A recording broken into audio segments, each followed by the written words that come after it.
천국을 맛보는데 다음 주부터 밑에 내려가서 그 얼굴 보고 올라왔을 때겠다, 그런 생각을 좀 가져봅니다. 요즘은 뭐 단연코 이야기 나누는 것이 이게 신종 코로나 이 질병이 아닙니까? 그런데 이 질병의 정확한 명칭으로 이제 국가에서 통일을 했지요. 코로나19, 2019년도에 발생한 질병이기 때문에 코로나19 이렇게 확실하게 그 이름을 정했다고 합니다. 근데 우리는 이러한 모든 질병이 일어나는 상황들을 두 가지 시선으로 바라볼 필요가 있습니다. 세상 사람들은 한 가지 시선으로 바라보지만 우리 믿음의 사람들은 또 하나의 시선으로 바라봐야 될 것이 있습니다. 하나는 다 공이 바라봐야 될 시선이 바로 이 육적인 시선으로 바라보는 것입니다. 또 하나 우리가 바라봐야 될 것은 바로 이 영적인 시선으로 바라보는 것입니다. 그래서 육적인 시선으로 바라볼 때는 동일하게 세상 사람들과 느끼지만 또 영적인 시선으로 바라볼 때는 세상 사람들이 느끼지 못하는 또 다른 시선으로 우리가 느낄 수 있어야 한다는 것입니다.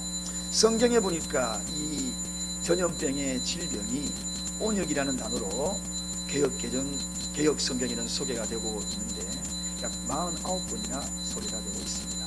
근데 그 49번이 소개가 되고 있을 그 상황을 앞뒤 저주를 살펴보니 그 질병에 대한 원인이 분명하게 있더라고요.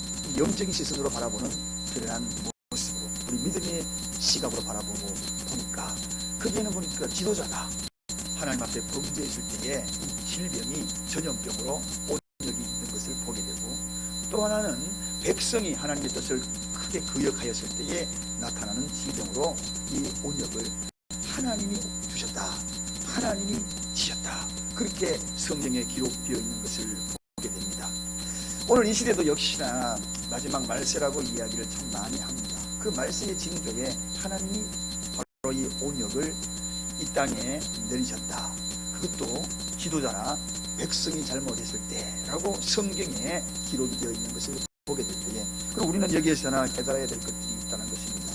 저는 이 중국을 향하여서 종종 그런 생각을 해봅니다. 저 나라가 정말 위대한 하나님의 일들을 어마어마하게 많이 할 수 있는 반면에 또 어마어마하게 하나님의 일들을 방해할 수 있는 요소도 있다는 것을 또 생각을 해봅니다. 이 우한이라는 이번 질병의 근원지가 사실은 이번이 중국에서 제일 기독교 말살 정책을 펼치고 있는 시범시가 바로 그 시였다는 사실입니다. 그리고 제일 그 질병에 걸린 사람, 그리고 확진되어서 죽어간 사람이 기독교를 제일 핍박한 사람, 그래서 그 지역에 교회들 다 폐쇄시키고 있습니다. 폐쇄시키고 있었던 상황이었습니다. 저는 그래서 이러한 모든 일의 사태를 지켜보면서 그 이야기가 우연이 아닌 것을 영적인 시선으로 바라보게 됩니다.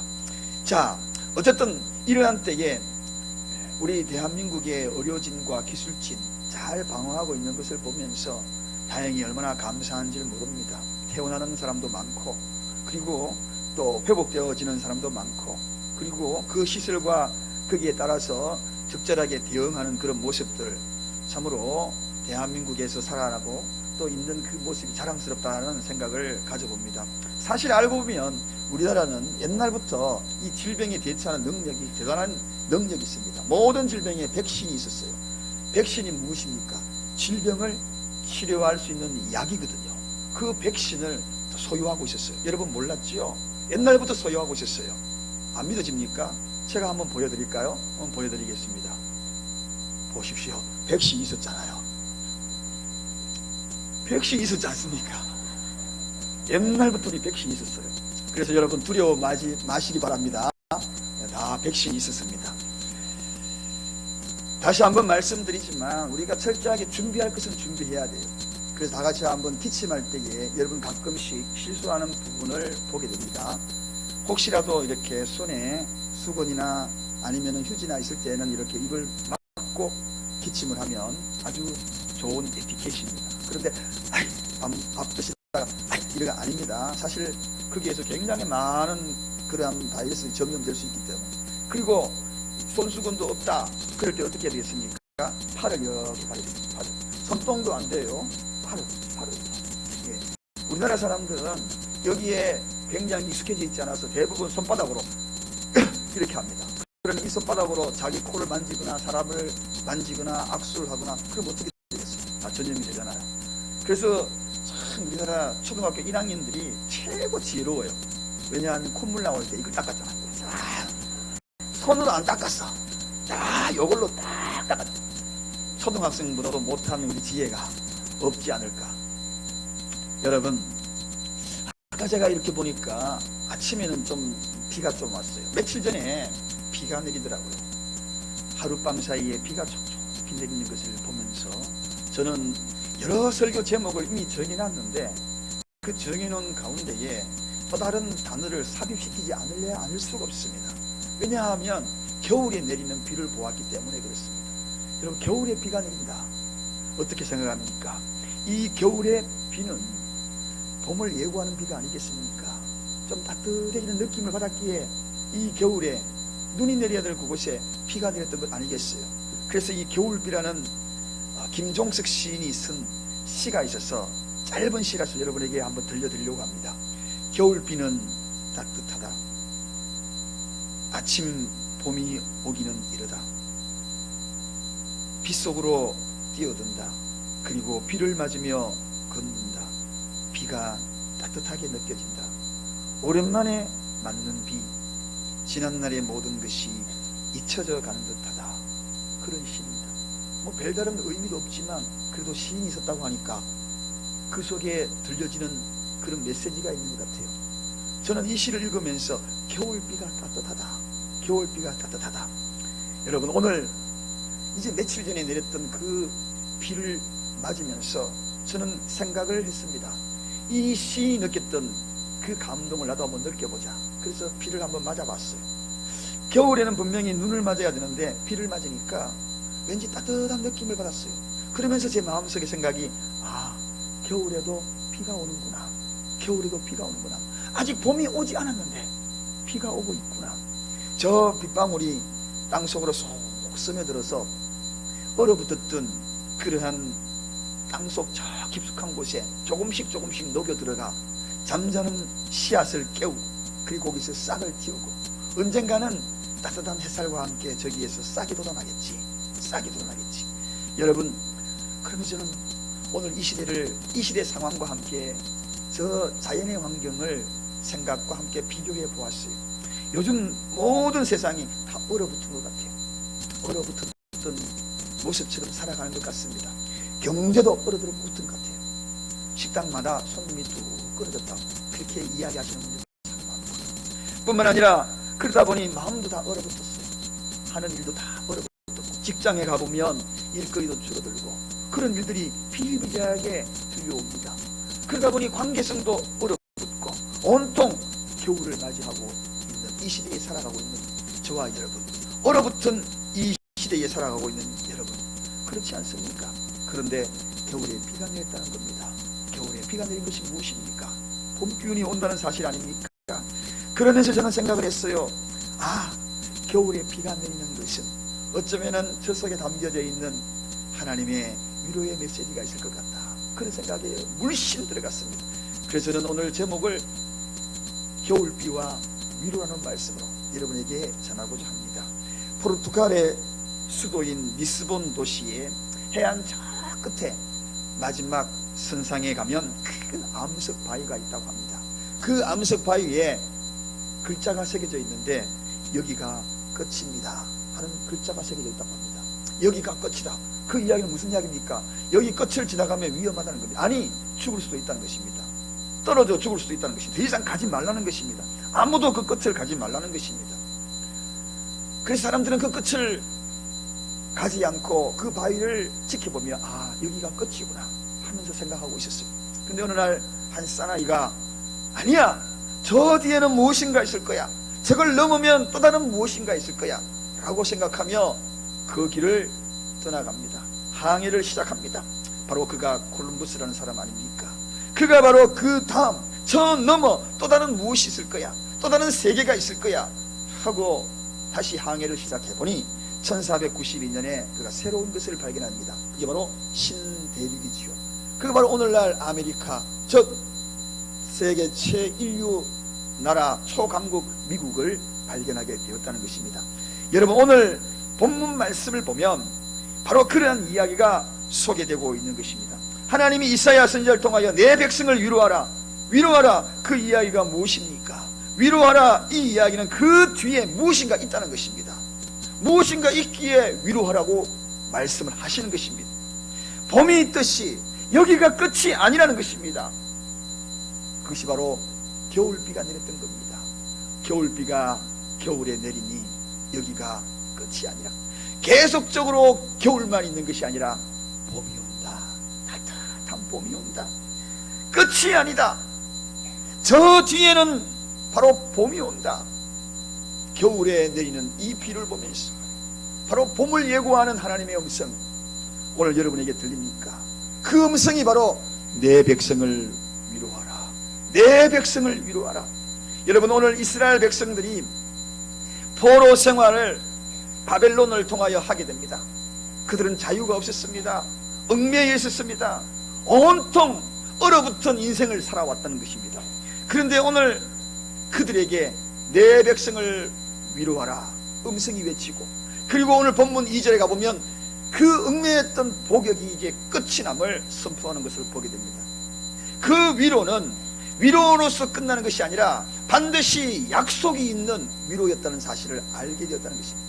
사랑하는 여러분, 오늘 하나님의 이 음성, 이것은 마치 겨울비가 오면 그 다음 계절이 흘러가서 봄이 오는 약속이 있듯이 내 백성을 위로하라, 여기에는 바로 봄 같은 이스라엘 백성들에게 해방이 있고 자유가 있는 복역이 끝남을 선포하는 그러한 약속이 있는 것이 바로 내 백성을 위로하라, 그 음성이었다는 것입니다. 사랑하는 여러분, 이스라엘 백성이 누굽니까? 오늘 여기에 내 백성이라는 이 단어, 백성이라는 것은, 하나님의 백성이라는 것은 하나님의 언약의 관계에 있는 자들을 의미합니다. 하나님과 언약 관계에 있는 자들을 내 백성이라 그렇게 소개합니다. 이스라엘 백성들은 하나님과의 이미 언약된 그런 백성이었습니다.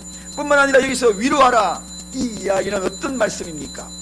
서두에도 말씀을 드렸습니다만 바벨론 포로에 살고 있는 유다 백성들에게 이제는 자유를 선포하는 그러한 자유가 눈앞에 다가와 있음을 선포하는 내용이 바로 이 위로하라, 그런 뜻입니다. 약속 있는 위로인 것입니다.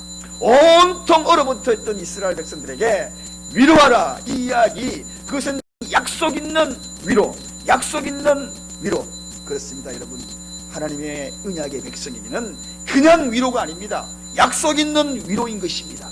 인간의 위로는 말 듣고 마음이 그저 분주했던 마음을 차분하게 가라앉히고 거기에서 끝날 수도 있습니다. 돌아서는 횡함이, 오히려 더 공허함이 밀려올 수 있습니다. 그런데 하나님의 위로는 그렇지 않다는 것입니다. 하나님의 위로는 약속이 있다는 것입니다. 내 백성을 위로하라, 그것은 바로 약속 있는 위로였다는 것입니다. 온통 얼어붙어 있던 이스라엘 백성들의 심령에 겨울비가 내린 겁니다. 그리고 봄을 예고한 겁니다. 그리고 거기에서 그들에게 이제 영원한 해방, 자유함을 예고한 것입니다. 저는 저 겨울비 속에 내 백성을 위로하라는 하나님의 음성을 들었습니다. 그래서 저는 기도했습니다. 하나님, 우리 교회에도 많은 분들이 위로받아야 될 분들이 계십니다. 이 시대에 온통 얼어붙은 그런 마음을 갖고 있는 분들이 계십니다. 하나님, 저들을 어떻게 하면, 어떤 마음으로 위로할까요? 세상에서 위로받을 곳이 어디에 있겠는가? 다 혼날 장소지. 교회에 와서 또 말씀으로 징치하고 징계하고 그러면 또 저들이 마음이 무거운 발걸음을 돌아갈 텐데, 하나님 어떻게 하면 좋을까요? 이 시대에 이런 환경 속에서 여러 가지 얼어붙었던 모든 상황, 이런 곳에서 제가 할 일이 무엇일까요? 그럴 때 겨울비를 보게 된 겁니다. 내 백성을 위로하라, 사랑교회 성도들을 위로하라, 이곳에 오늘 예배한 사랑하는 성도들을 위로하라, 언약의 백성을 위로하라. 이스라엘 백성들에게 들려줬던 그 음성이 저 겨울비 속에서 제 마음에 들려왔던 겁니다. 사랑하는 여러분, 그렇다면 오늘 여러분들에게 좀 더 구체적으로 위로하기를 원합니다. 내 백성, 하나님의 백성 여러분을 이사야 선지자가 외쳤던 그 음성처럼 오늘 들려주시는 이 음성이 여러분의 마음속에 크게 위로로 와닿기를 주님의 이름으로 축원드립니다. 환경이 얼어붙은 자에게도 위로의 빗줄기는 내린다. 여러분, 이 환경, 여기서 단순하게 환경이라 그러면 다양한 환경입니다. 표현할 수 없는 환경들 다 놓여 있어요. 비가 오면 어느 집 지붕이만 적시는 것이 아닙니다. 장독 때만 적시는 것이 아니에요. 마당도 적시고 다 비가 내립니다. 다 적시는 것입니다. 그래서 어떤 환경 그곳에도 비가 오듯이 어떤 상황에 얼어붙어 있는 인생을 살아가는 그들에게 빗방울도 떨어지듯이 그 모두에게 위로의 대상이 된다는 것입니다. 약속 있는 위로입니다. 바벨론 포로에서 자유케는 약속의 그러한 위로. 어떤 경제력도 없고 그리고 하는 일마다 막혀있고 살아갈 길이 막막한 그런 자들이 유다 백성이었습니다. 오늘도 그런 현실적인 문제에 앞에 놓고 힘에 겨워하고 있는 일이 많이 있을 겁니다. 주님의 음성이 들리십니까? 내 백성을 위로하라. 이 이야기는 약속 있는 위로입니다.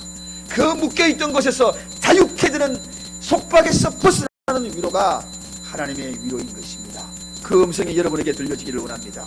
열악한 환경에 굴리에서 이리저리 얽혀서 자신을 비관하고 살아가고 있는 이들에게 이 음성이 들려지기를 원합니다. 늘 열심히 살아도 끝없는 위기와 고통이 눈앞에 있고 스스로 무능하여서 무너질 것만 같은 그런 인생을 살아가는 이들에게도 오늘 하나님의 위로의 빗줄기가 스며들기를 원합니다. 봄을 예고하고 있습니다. 늘 비교의식을 가지고 비교해보니 끝없는 나락으로 떨어지는 그러한 심정을 가지고 하루하루 살아가는 나약하고 의욕상실한 이들에게도 절망하지 말라고 주님은 오늘도 겨울비를 통하여서 모두에게 골고루 그 빗방울이 스며들고 있는 것입니다. 그래서 여러분, 우리가 잘 알고 있는 대로 그렇잖아요. 약한 것, 가장 약할 때, 환경에 얼어붙은 자들, 가장 연약할 때에 주님이 가까이 오시는 것을 우리는 너무 잘 알고 있습니다. 우리 예수님의 모든 생애도 그랬습니다. 언제나 우리 예수님은 약한 자의 편이었어요. 힘든 자의 편이었어요. 가난한 자의 편이었어요. 외면당하는 자의 편이었어요. 소외당하는 자의 편이었어요. 고독한 자의 편이었습니다. 그들을 찾아가신 것을 성경을 통하여 우리는 수차례 발견하고 있습니다. 여러분, 솔직히 부모 입장에서도 보면 항상 그런 것을 느끼지 않습니까? 저는 3남 1녀 중에 막내로 태어났거든요. 제일 마지막에 태어났으니 제일 약하게 보였지요. 약하게 보이니까 사랑을 많이 받는 것은 당연합니다. 어느 날 우리 형제들에게 이야기하더라고요. 우리 아버지가 바로 위에 형하고는 6살 차이 나니까 뚝 떨어지니까 그러더라고요. 막내에게 사랑을 줄 수밖에 없어.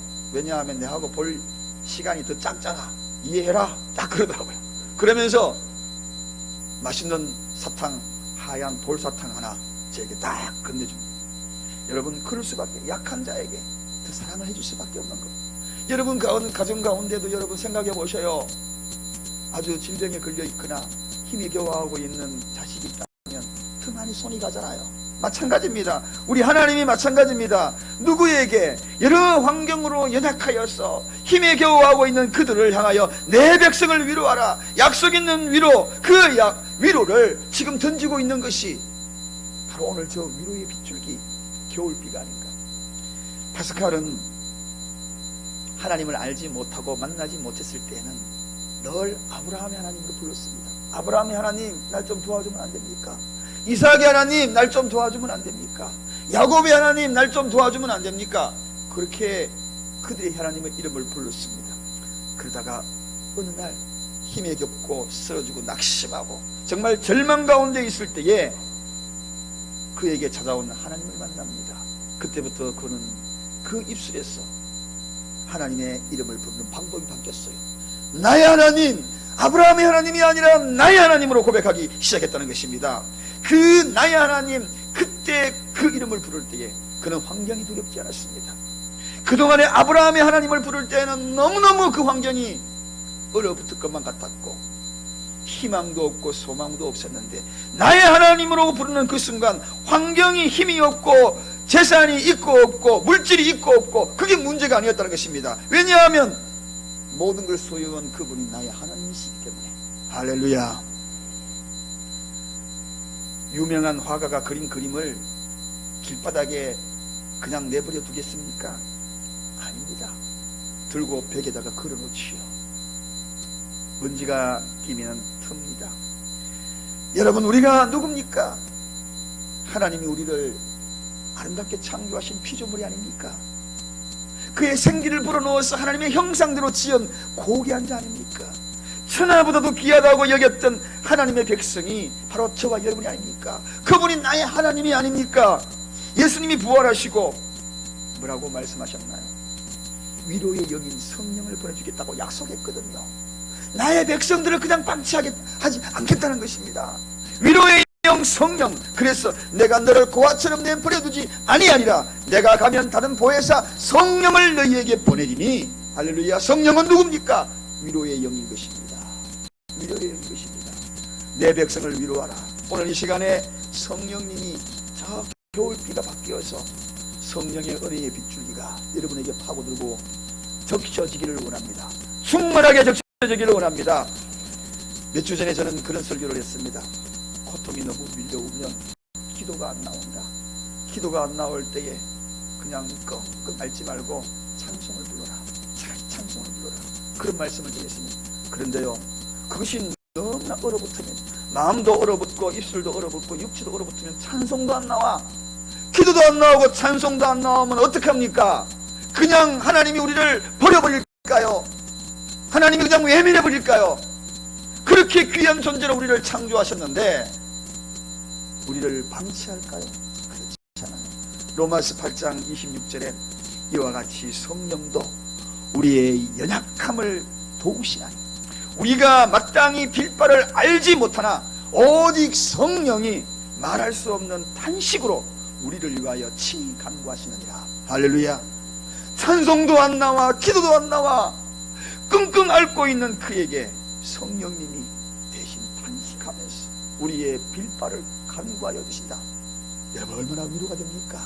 오늘 이 자리에 여러분 기도하려고 해도 입술이 안 떨어지지요. 왜? 너무 얼어붙었으니까. 내 마음도 얼어붙고 내 신앙도 얼어붙고 다 얼어붙었어. 그렇지만 여러분, 절망하지 마십시오. 그런 심령을 너무나 잘 알고 계셔요. 그런 마음을 너무나 잘 알고 계시기에 찾아오셔서, 성령께서 찾아오셔서 말할 수 없는 탄식으로 우리의 빌바를 대신하여서 간구하여 주신다는 것이 그분의 사랑입니다. 그분의 위로인 것입니다. 그러므로 오늘 내 백성을 위로하라. 가난이 실패가 아닙니다. 여러분, 가난 때문에 망하는 것이 아닙니다. 저는 가난으로 인하여 밑바닥 인생을 살았던 성경의 한 사람을 몇 주 전에 여러분에게 설교한 적이 있습니다. 바로 이 야베스라는 사람입니다. 태어날 때부터 너무너무 가난했어. 지질지질 가난했어. 어떤 집에는 그저 서방 잘 만나가지고 잘 사는데, 여러분 그런 분 계시죠? 아이고, 어떤 집안은 서방 잘 만나서 그냥 손끝에 물 안 비추고 사는, 내 팔자는 왜 이런지 모르겠네. 하루하루 나가지 않으면 견딜 수 없고. 그런데 그런 밑바닥 인생, 야베스가 바로 그런 집안에 태어났다는 겁니다. 그런데 그 밑바닥에서 태어난 그 인생이 밑바닥 기도를 배웁니다. 밑바닥 인생에서 밑바닥 기도를 배워요. 그리고 밑바닥 기도를 배워서 밑바닥 기도를 하나님 앞에 올려드립니다. 그 놀라운 일이 벌어집니다. 여러분, 이 밑바닥 기도, 낮아질 대로 낮아진 그 밑바닥, 그 기도, 가난에 찌들려 기도했던 그 기도, 그 기도는 부요하신 하나님을 만나게 됩니다. 할렐루야. 가장 낮을 때에 가장 부요하신 하나님을 만나는 것입니다. 가장 낮을 때에 가장 높으신 하나님을 만나는 것입니다. 이게 바로 가난이 여러분에게 아픔으로만 느껴지십니까? 그렇지 않다는 것입니다. 열악한 환경 때문에 가장 부요하신 하나님을 만났던 이 야베스, 위대한 인생을 그가 살았던 것을 우리는 잘 알고 있습니다. 사랑하는 여러분, 오늘 어떤 환경입니까? 가장 열악합니까? 가장 낮아졌습니까? 밑바닥 인생이라 느껴지십니까? 모든 것이 다 막혀 있습니까? 그분이 여러분의 아버지십니다. 그분의 이름을 불러보십시오. 가장 그분은 부유하신 분입니다. 가장 높은 데에 계신 분입니다. 여러분, 위대하게 우리를 창조하신 하나님께서 설마 내 입에 들어가는 양식을 멈출 수 있겠습니까? 오늘 있다가 내일 아궁이에 던진 덜풀도 하나님께서 이렇게 입히시거든. 하물며 너희일까 보냐? 하물며 하나님의 백성일까 보냐. 덜풀도 입히는데 하물며 하나님의 백성일까 보냐. 저 덜풀 보셨나요? 하늘에서 소록소록 비가 내리니까 파릇파릇하게 솟아나는 것.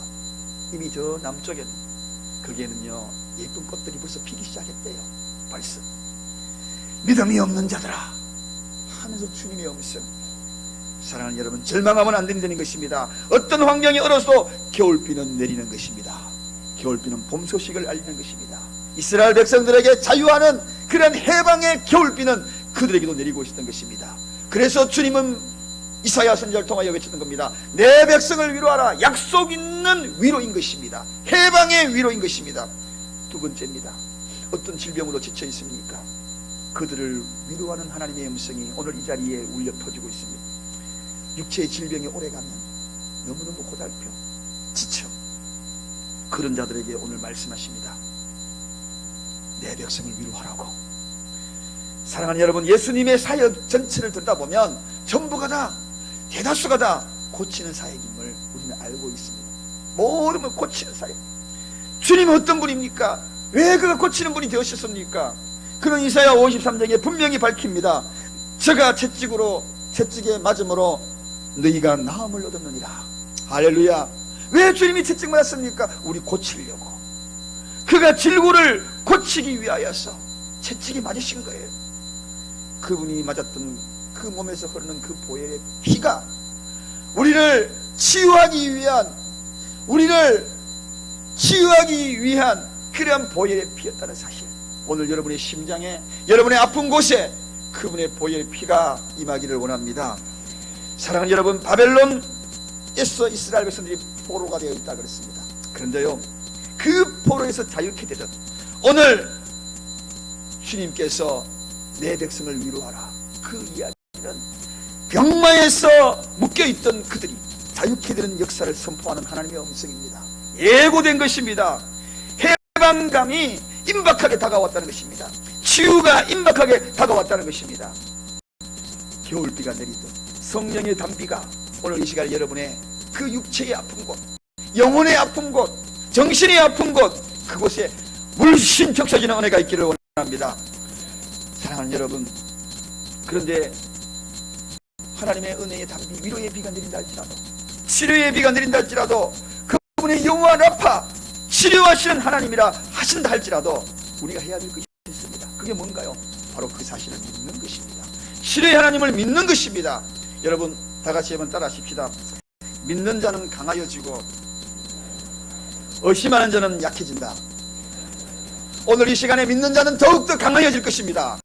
힘이 솟을 것입니다. 그러나 의심하면 약해집니다. 더 나약해지는 것입니다. 의심의 늪에 빠져있는 이들, 허우적거리는 분들을 종종 봅니다. 그러나 믿음으로 강하여지는 자들, 다시 일어서서 더 강한 걸음으로 나아가는 자들을 많이 지켜보게 됩니다. 절망의 나날로 떨어져서 무기력하게 되는 이유는 무엇인가? 의심입니다. 오늘 이 시간에 의심의 찌꺼기를 다 걸러내십시다. 성령께서 다가오셔서 그 의심의 찌꺼기를 걸러내고 여호와 라파, 치유하시는 하나님, 그 치유하시는 하나님의 은혜를 누리는 저와 여러분이 되시길 바랍니다. 이 시간에도 치유하시는 여호와 라파, 치유하시는 하나님, 강하게 믿음을 통하여서 더 강하게지기를 원합니다. 여러분에게 한 그림을 소개합니다. 까라바조라는 사람이 그린 그림입니다. 이 그림이 바로 의심하는 도마의 그림입니다. 예수님 제자 중에서 부활하신 예수님, 그분을 믿지 못하고 의심하여서 손으로 예수님의 상처난 부분에 옆구리에 창자국에 넣어보는 장면입니다. 그런데 이 그림을 자세히 보면 특이한 점을 발견할 수 있을 것입니다. 그것은 다른 것이 아니라 저 도마의 손끝이 너무 더럽다는 것입니다. 손톱에 때가 끼어 있다는 것입니다. 뿐만 아니라 중세시대의 예수님의 그림을 그릴 때에는 그를 신성시하기 때문에 항상 뒤에 후광이 있습니다. 예수님 뒤에 후광이 쫙 그립니다. 그런 그림들 많이 보셨죠? 후광이 쫙 있습니다. 근데 저 그림에 후광이 없습니다. 도대체 일이 어떻게 된 것입니까? 사랑하는 여러분, 이 그림을 그렸던 까라바조의 이 생각은 왜 이렇게 후광 없이 그렸는가 하는 것입니다. 예수님이 후광이 있고 후광은 예수님의 신성을 드러내는 것인데 신성이 사라진 것입니다. 저 그림이 잘못된 것입니까? 아니라는 것입니다. 의심을 가지고 한 저 손끝, 더럽고 추한 그 손끝으로 의심 가진 몸으로 주님을 만지니 주님의 얼굴이 일그러진 겁니다. 그의 얼굴은 인성만 드러난 것입니다. 의심이 있는 곳에는 하나님의 신성을 드러내지 않는다는 것입니다. 의심이 없는 곳에 그의 신성을 드러낸다는 것입니다. 사랑하는 여러분, 어떤 질병에 어떤 고통 속에 있습니까? 하나님의 말씀을 믿음의 대상인 여호와 하나님이라고 확신이 신뢰하고 있습니까? 전지전능한 하나님, 치유하시는 하나님 여호와 라파, 그분을 신뢰하십니까? 그렇다면 의심을 물리쳐야 하는 것입니다. 의심을 물리쳐야 신성이 드러나는 것입니다. 하나님의 신성이 드러나는 것입니다. 살아 역사하시는 예수 그리스도, 그분의 신성이 드러나는 것은 의심을 떨쳐버리는 것입니다. 우리가 의심하면 그분의 신성은 여지없이 가리워지고 마는 것이고, 여지없이 그의 신성은 떠나가 버리는 많은 것이고, 인간적인 고통만, 주님에게 인간적인 고통만 더하여서 그의 얼굴을 찡그리게 만들고 만다는 것입니다. 오늘 여러분 어떤 질병으로 고통 중에 있습니까? 어떤 마음의 질병, 육체의 질병, 그것으로 고통 중에 있습니까? 낙심하지 말기를 주님의 이름으로 축원드립니다. 절망하지 말기를 주님의 이름으로 축원드립니다. 왜? 주님이 말씀하셨잖아요. 내 백성을 위로하라고. 내 백성을 위로하는 약속이 있다는 것 아니겠습니까? 그 약속이 무슨 약속입니까? 치료하겠다는 것 아니겠습니까? 질병에서 자유케 된다는 것 아니겠습니까? 바벨론을 포로에서 해방으로 나온다는 약속이 아니었습니까? 오늘 본문 2절에 그 이야기가 아닙니까 여러분? 내 이름을 경외하는 너희에게 의로운 해가 떠올랐어. 치료하는 광선을 바라리니 너희가 나가서 외양간에서 나는 송아지와 같이 뛰리라. 할렐루야. 오늘 그 누군가가 이 메시지를 듣고 의심의 그름을 걷어버리고 하나님의 강력한 치료의 광선을 경험하기를 원합니다. 여러분의 질병에서 해방되어지는 역사가 나타나기를 원합니다. 그게 바로 겨울비의 의미였습니다. 그게 바로 내 백성을 위로하는 하나님의 메시지였습니다. 마지막입니다. 여러분, 삶의 존재감을 상실하고 죽음이 임박해 온다 할지라도 하나님의 위로의 비는 여전히 그곳에도 내리고 있습니다. 내 백성을 위로하라. 여러분, 이건 약속 있는 위로라 그랬습니다. 우리가 누굴 믿습니까? 하나님을 믿습니다. 믿으시면 더욱더 아멘 하십시다. 여러분이 믿는 하나님, 그분이 나의 하나님입니다. 아브라함의 하나님이 아닙니다. 나의 하나님입니다. 그분의 믿음의 대상이 분명하십니까? 그렇다면 우리가 절망할 이유가 없지 않겠습니까? 왜냐고요? 마지막 호흡을 우리 눈앞에 남겨둔다 할지라도 그분이 책임진다고 약속했지 않습니까? 우리 영혼에 책임진다고 약속했지 않습니까? 오늘 아침 일부 예배 7시에 들었는데 어떤 집사님이 저에게 잠시 이야기하더라. 목사님, 기도해 주세요. 예, 기도해 드리죠. 무슨 기도 갑니까? 우리 어머님이 이제 임박해 계시다는 겁니다. 호흡이 끊어지기 직전이라는 거죠. 눈물이 벌써벌써 나면서 그러면서 하시는 말씀, 그래도 저는 소망이 있어요. 왜냐하면 우리 어머니 신앙생활 잘 하셨거든요. 그래서 주님 나라 가실 것을 확신하기 때문에 절망 가운데 지금 너무 소망이 있어요. 그래서 주님 나라 잘 들어가실 수 있도록 그냥 기도만 해주세요. 그렇게 이야기하던 거예요. 여러분, 그 이야기 듣고 너무너무 감사했어요. 오늘 내 백성을 위로하라. 보십시오. 삶의 존재감을 완전히 상실하고 마지막 호흡이 남아있는 그 순간에도 하나님의 의로운 그 빗줄기는, 위로의 빗줄기는 여지없이 그에게도 함께하고 있다는 것입니다. 어떻게 해요? 주님이 부활의 첫 열매가 되셨잖아요. 그리고 말씀하셨잖아요. 너희도 그렇게 될 것이라고. 할렐루야. 그래서 예수 안에 사는 자는 이제 죽어도 다시 사는 것입니다. 오늘 이 시간 우리의 생명이 닿는다 할지라도 삶의 존재감으로, 절망감으로 마지막 인생의 종착역이 다다라서 내 인생의 호흡이 끝이 난다 할지라도 우리는 다시 사는 것입니다. 그러므로 오늘 이 상실한 자에게도 여지없이 내 백성을 위로하는 약속이 있는 것입니다. 사랑하는 여러분, 요한계시록의 21장에 이렇게 소개합니다. 또 내가 새 하늘과 새 땅을 보니 처음 하늘과 처음 땅이 없어졌고 바다도 다시 있지 않더라. 또 내가 보매 거룩한 성 새 예루살렘이 하나님 나라로부터 하늘로서 내려오니 그 예비한 것이 신부가 남편을 위하여 단장한 것 같더라. 그렇게 이야기합니다. 여러분, 신부가요, 신부 화장하면 정말 이쁘더라고요. 신부 드레스를 잘 입고. 그런데 첫날 밤을 맞이하고 난 다음에 드레스를 벗고 그 얼굴을 보니 이게 또 웬 사람인가 싶을 정도로, 드레스를 입고 그리고 예쁘게 신부 화장하면 다 이뻐, 다 이쁘더라고요. 여러분, 여기에 다 이쁜 그런 경험들 다 하셨잖아요. 그렇습니다. 천국을 그렇게 준비하겠다는 거예요. 예쁜 신부처럼 단장하여 준비하겠다는 것입니다. 그래서 그 약속이 있는 이야기가 무엇인가? 그게 바로 내 백성을 위로하라, 그 이야기입니다. 천국이 있으니까 당연히 위로받죠. 그게 약속이잖아요. 인생의 삶의 존재감이 없어도 이 시간에 저와 여러분이 호흡이 다 끊어진다 할지라도, 병든 사람에게 소망이 없어도, 가난한 사람에게 소망이 없어도, 전혀 살아갈 그런 의미조차 상실한다 할지라도, 오늘 주님은 말씀하고 계십니다. 그들에게도 위로한다고, 약속이 있다고, 약속이 있다고. 하나님의 백성이 되면 약속이 있다고, 내 백성은 약속이 있다고, 내 백성을 위로한다고. 오래전에 심한 가뭄이요, 한국을 휩쓸 때가 있었습니다. 그래서 전 국민 나라에서 막 뉴스가 나오고 정부 대책 아무리 세워도 그 가뭄을, 그 대책을 극복할 길이 없는 겁니다. 그래서 사람들은, 농민들은 애태워하고, 양수기도 한계가 있지요. 그 물질기도 한계가 있지요. 그런데 5천만이 동원되어서 해결하지 못했는데, 근데 시간이 지나가 어느 날 보니까 하늘에 먹구름이 끼더니만 30분간 소나기가 내렸는데, 쫙 30분 내렸는데, 다음날 아침 신문기사가 이런 기사가 났답니다. 어제 내린 30분의 비는 5조 원의 가치가 있었다. 30분. 아니 5천만 명이 해결하지 못했는데 30분 비가 하늘에서 와가지고 다 해결했다는 겁니다. 이게 무슨 이야기인가요? 우리의 인생이 메말라도 하나님은 메마르지 않습니다. 땅은 메말라도 하늘은 메마르지 않는 거예요. 인간은 메말라도 하나님은 메마르지 않다는 것입니다. 겨울에도 비가 내리게 하잖아요. 얼어붙었던 그 땅에 비가 내리잖아요. 순식간에 5조의 비를 쏟아붓는 것이 하나님의 은혜가 아니던가요? 여러분, 우리가 그렇게 몸부림치고 5천만 명이 동원되어도 해결할 수 없는데, 하나님이 30분 만에 해결하는 분이 하나님이십니다. 하나님은 우리의 믿음, 이 작은 믿음을 그저 쉽게 생각하지 않아요. 이 작은 피하신 믿음이 얼마나 위대한 믿음인지 아십니까? 여러분이 오늘 이 자리에 믿음으로 앉아 있습니다. 그러기에 오늘 이 주일날 예배 드리러 왔죠. 다른 사람 같으면 이 주일날 이런 날까지 예배 드리러 가야 되나? 집에서 차라리 오늘 보자. 마음의 갈등은 있으면서도 안 갈까? 에라 모르겠다, 등짝 붙이자. 그런 분들 오늘 많아요. 근데 여러분은 어떻습니까? 이렇게다시만한 믿음이라도 내가 지키려고 오늘 이 자리에 온 거 아니에요. 여러분 눈빛을 보면 다 압니다. 조금 이 조금도 얼마나 위대한 것인지 아십니까?